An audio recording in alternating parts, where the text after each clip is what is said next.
ఏం చేయాల్సిన అవసరం లేదు. నిర్మిస్తాం. 160 ఇచ్చాడు. 160 ఇచ్చాడు. ఇంకా కొన్ని 2.5 చేసినాడు. మీరు అవన్నీ చేస్తున్నారు, నాతో పంచాయతీ పెట్టుకోవాలి. మీతో కాదు సార్, ఎమ్మెల్యే గారి దృష్టికి తీసుకొస్తున్న సమస్య. అయితే వాళ్ళు ఏం చెప్తున్నారంటే ఇన్ని రోజులు మొత్తం మా ఎమ్మెల్యే గారు వచ్చిర్రు, ఎమ్మెల్యే గారి దృష్టికి తీసుకొస్తున్నాం. ఆశా దీపం మా ఎమ్మెల్యే గారు వచ్చిర్రు. ఇందులో ఎలాంటి రాసుకోవాలా ఎమ్మెల్యే గారి దృష్టికి ఎలాంటి మోసం చేయలేదు.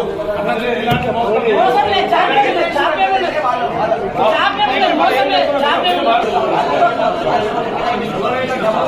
వాళ్ళకి చేస్తాను. Next month